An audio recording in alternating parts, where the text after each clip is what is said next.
Hello students, हमने अपने पिछले लेक्चर में इनवर्स ट्रिग्नोमेट्रिक फंक्शंस का टेबल पढ़ा था जिसमें प्रिंसिपल वैल्यू ब्रांच की बात की थी। आज हम प्रिंसिपल वैल्यू निकालना सीखेंगे। जैसे हमारे पास क्वेश्चन है, find the principal value of sine inverse -1। एक बात आपको याद करवा दें, जैसे साइन इनवर्स 1 हमने पढ़ा था, इसकी वैल्यू क्या होती है, π/2। यानी कि इनवर्स ट्रिग्नोमेट्रिक फंक्शन हमें एंगल बताता है, ये याद रखना है। तो यहाँ पे हमें चेक करना है कि एंगल कौन सा बनेगा। सबसे पहली बात आपको, एक तो हमने हर क्वाड्रेंट के अंदर एंगल की मूवमेंट क्या होती है, क्या जैसे कंसेप्ट आपको करवाया था आफ्टर स्कूल टू कॉलेज, या फिर कौन से क्वाड्रेंट में कौन से ट्रिग्नोमेट्रिक रेशियो नेगेटिव होती है, पॉजिटिव होती है, ये सारी चीज़ें हमें याद रखनी है। और एक जो ये कंसेप्ट प्रिंसिपल वैल्यू ब्रांच वाला, सबसे पहले इस तरह के क्वेश्चंस को शुरुआत कैसे करनी है, let y is equal to sine inverse -1, यानी कि इसी को हमने y सपोज कर लिया। और एक बात याद करवा दूं आपको कि ये जो -1 है ये हमारी डोमेन में आएगा, और ये जो आंसर एंगल होता था ये हमारी रेंज में आएगा। तो प्रिंसिपल वैल्यू आंसर निकालने का मतलब है हमारी रेंज में आंसर आना चाहिए। और हर trigonometric function, inverse trigonometric function के लिए हमें रेंज याद भी होनी चाहिए।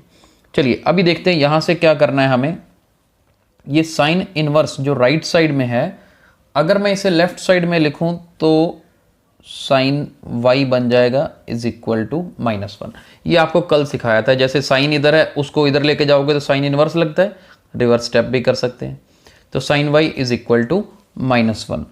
धीरे धीरे एक एक स्टेप करेंगे तो आपको कोई दिक्कत नहीं आएगी, बहुत आसानी से समझ आएगा। माइनस एज इट इज पड़ा रहने दो। 1 किसकी वैल्यू होती है, साइन π/2 1 होता है, यानी कि साइन 90। तो 1 की जगह पर साइन π/2 लिख दिया हमने। और देखते हैं, स्टेप्स याद रखना है। अब हमने पढ़ा हुआ है कि जी साइन -θ किसके इक्वल होता है, माइनस साइन थीटा के, यानी कि मैं इस माइनस को अंदर लेके जा सकता हूँ, इसलिए मैं माइनस अंदर ले गया, साइन -π/2। अब देखो इधर भी साइन है, इधर भी साइन है, आप यहां से y की वैल्यू क्या लिख सकते हो, -π/2 सीधा लिख सकते हैं। लेकिन कब लिख सकते हैं वो ध्यान से सुनिए। ये हम तभी लिख सकते हैं जब ये वाला एंगल -π/2 हमारी रेंज में हो, ठीक है। और ये हमारी रेंज में है, कैसे, क्योंकि हमने कल टेबल पढ़ा था, उसमें साइन इनवर्स के लिए रेंज क्या होती थी ये याद रखना है। एक एक करके क्वेश्चंस करेंगे तो आपको याद भी हो जाएंगी, लेकिन टेबल अच्छे से कल वाला लेक्चर जिन्होंने नहीं अटेंड किया वो याद रखो, क्योंकि -π/2 इस रेंज में आता है। देखिए -π/2 के लिए यहाँ पर इक्वल का निशान भी लगा हुआ है, राइट। तो y की वैल्यू -π/2 यहाँ पर आंसर है, यानी कि साइन इनवर्स -1 किसके इक्वल होता है, -π/2 होता है। इस तरह से इन क्वेश्चंस को अटेम्प्ट करना है, और करते हैं, कई क्वेश्चंस करेंगे जिससे आपके सारे कंसेप्ट्स अच्छे से क्लियर होंगे। अभी देखते हैं नेक्स्ट। मान लीजिए हमारे पास है इसकी जगह पर कोट इनवर्स √3। लेट सपोज इसका हमें निकालना है।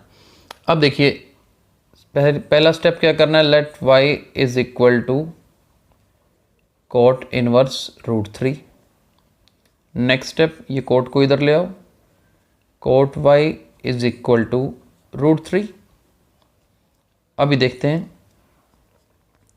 √3 ट्रिग्नोमेट्रिक टेबल हमने पढ़ा है, ट्रिग्नोमेट्रिक टेबल हमने पढ़ा है, ये कोटेंजेंट π/6 की वैल्यू होती है।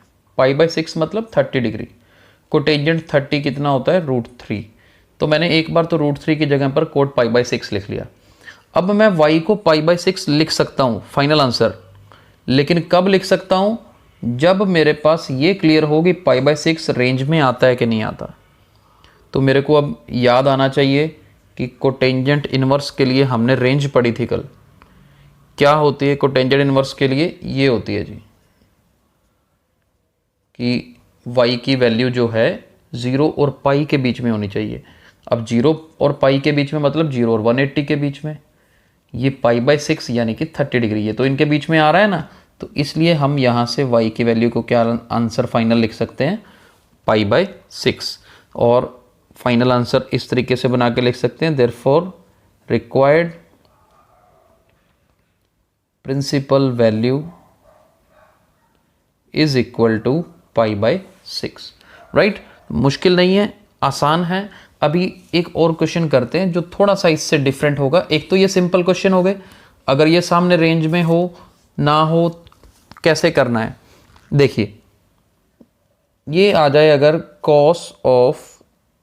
cos इनवर्स ऑफ cos 5π/3, थोड़ा सा लेवल उससे आगे चलते हैं। अब देखो पहले तो फिर हमें cos का याद आ जाना चाहिए कि cos के लिए रेंज क्या होती है। टेबल हर क्वेश्चन में देखो ज़रूरत है टेबल की, भूलना नहीं है, टेबल पढ़ना ही पढ़ना है। cos की हम रेंज देख लेते हैं। cos की रेंज हमारे पास होती है ये देखो, cos के लिए ये रेंज थी 0 से पाई, 0 के लिए भी इक्वल, पाई के लिए भी बीच में इक्वल का निशान है, यानी 0 भी हो सकती है, पाई भी, और इनके बीच में।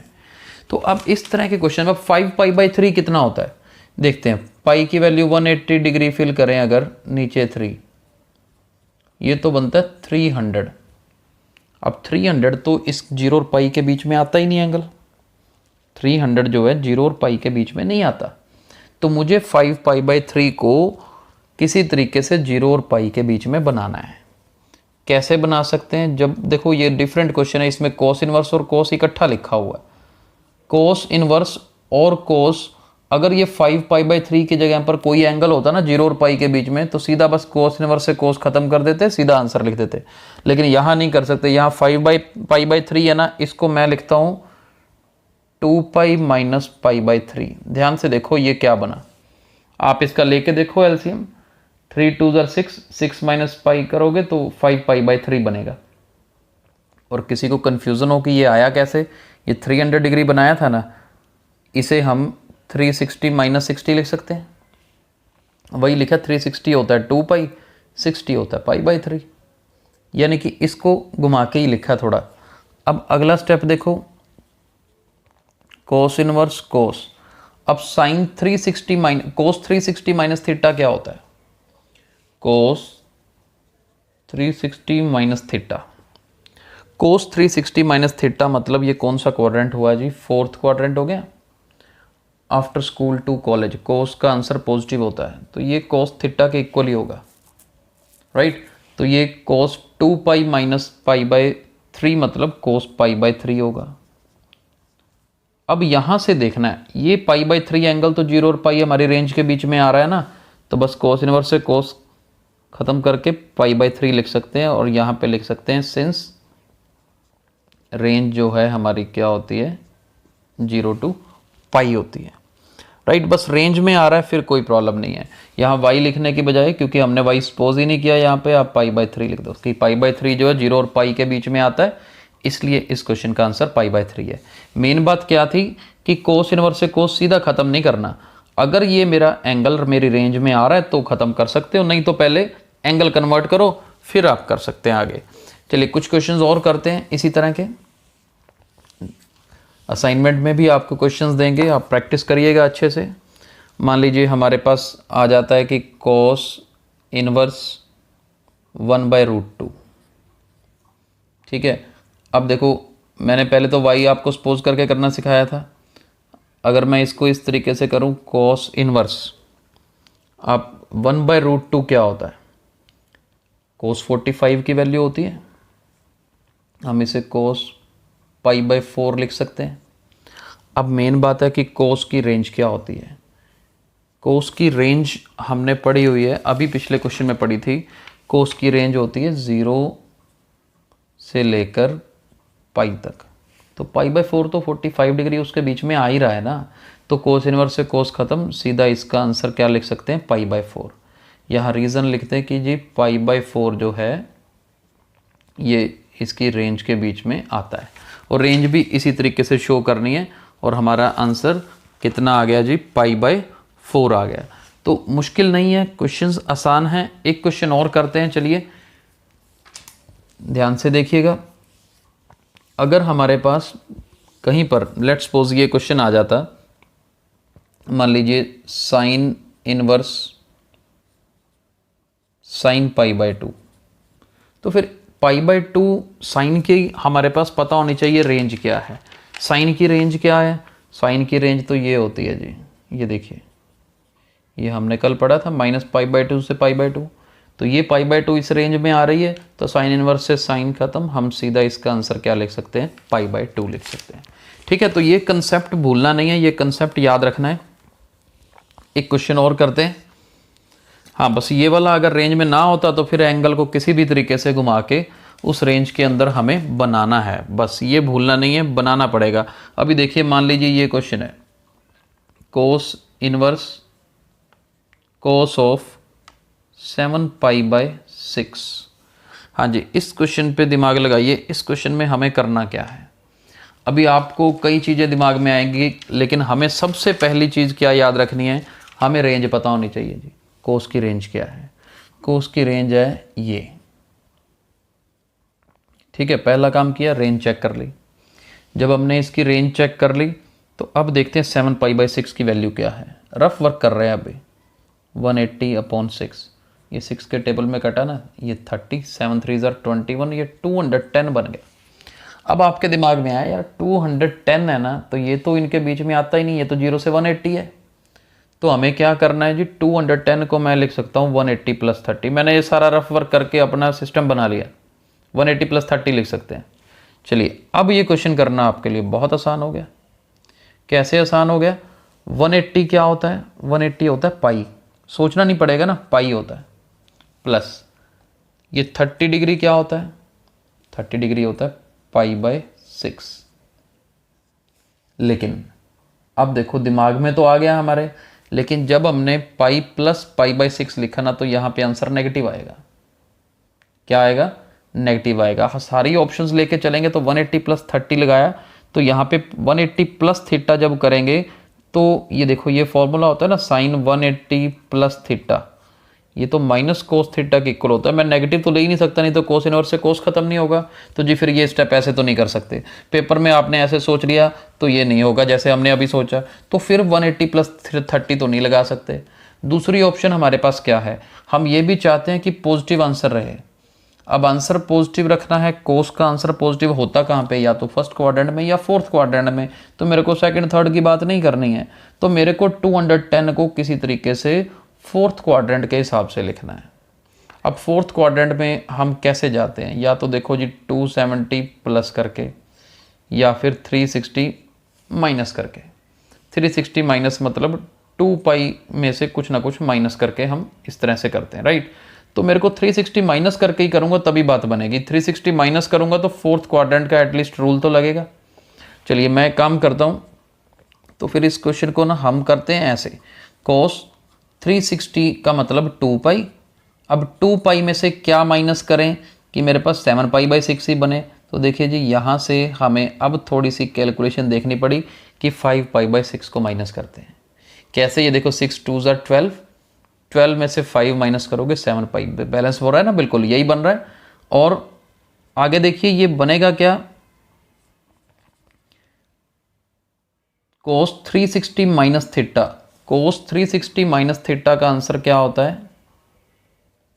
इसका आंसर cos थीटा ही होता है, यानी कि ये cos 5π/6 बन जाएगा।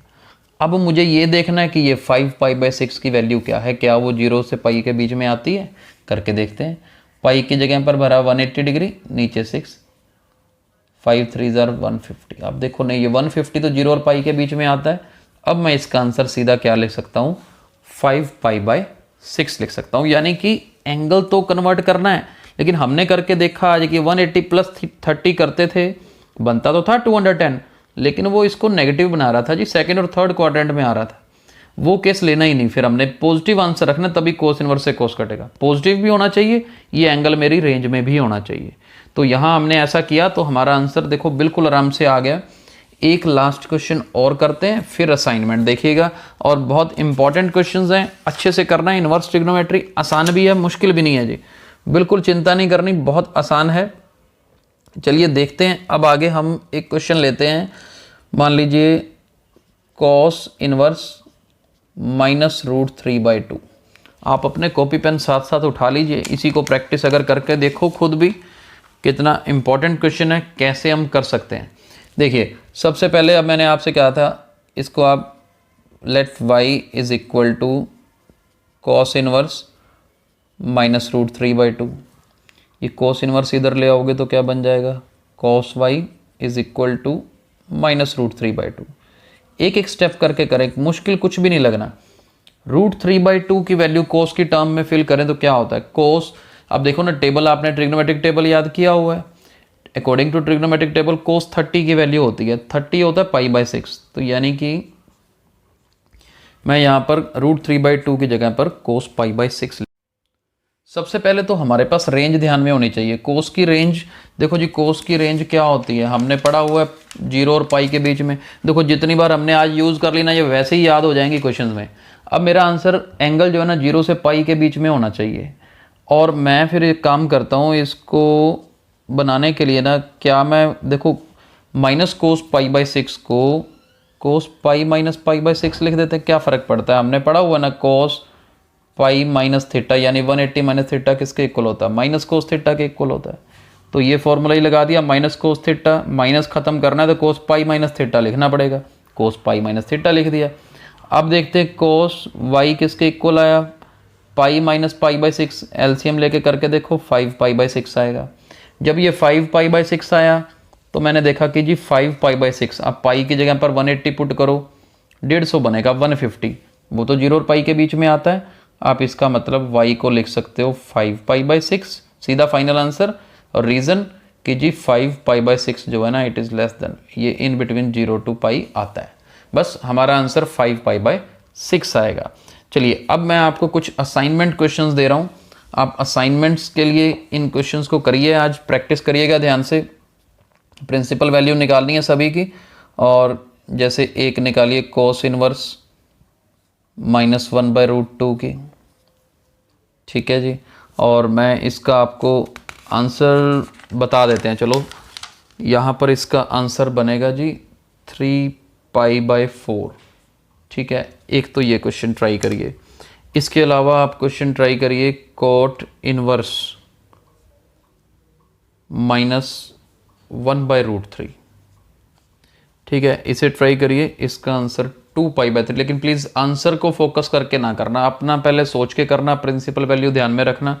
आंसर बताना मेरी मजबूरी है ताकि आप प्रैक्टिस करो तो आपको कोई दिक्कत ना आए, साथ में आंसर भी पता हो। तो एक का आंसर यहाँ पे कोट इनवर्स -1/√3 का 2π/3 बिल्कुल ठीक है। और एक क्वेश्चन जो हमने कोस इनवर्स -1/√2 लिया, इसका आंसर ये भी ठीक है 3π/4। चलिए और एक क्वेश्चन नोट कर लीजिए साथ में, सीकेंट इनवर्स 2/√3, सीकेंट इनवर्स 2/√3, इसका आंसर π/6 आएगा, ये भी प्रैक्टिस करिए।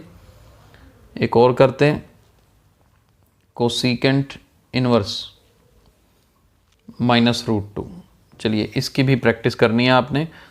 इसका आंसर बनेगा -π/4। तो ये कुछ क्वेश्चंस हैं आपको प्रैक्टिस करने के लिए दे रहा हूँ। और एक last question, tangent inverse tangent 3π/4, ये है 7th क्वेश्चन का सेकंड पार्ट। चलिए जी, इसका आंसर आपका -π/4 बनेगा। ये क्वेश्चंस देख लीजिए, तब तक मैं इनके आंसर्स भी अच्छे से देख लेता हूँ। कोस इनवर्स -1/√2, इसका आंसर बिल्कुल 3π/4। देखिए मैंने बुक में से देख के आंसर्स लिखे हैं, हो सकता है बुक में कोई गलत हो तो आप मुझे कमेंट सेक्शन में ज़रूर लिख के डालिएगा। कोट इनवर्स -1/√3 का बिल्कुल ठीक, सीकेंट इनवर्स का, कोसीकेंट इनवर्स -√2 का 6th क्वेश्चन का सेकंड पार्ट है जो मेरे पास बुक है, और टेंजेंट इनवर्स टेंजेंट 3π/4 का -π/4, राइट। तो बस इन क्वेश्चंस को आप प्रैक्टिस करिए अच्छे से, घबराना नहीं है, इनकी प्रैक्टिस करिए। इनवर्स ट्रिग्नोमेट्री तो बहुत इंटरेस्टिंग चैप्टर होने वाला है, बहुत ही इंटरेस्टिंग चैप्टर है, आपको बहुत अच्छे से समझ आएगा, ठीक है जी। चलिए आज इनकी प्रैक्टिस करिए अच्छे से।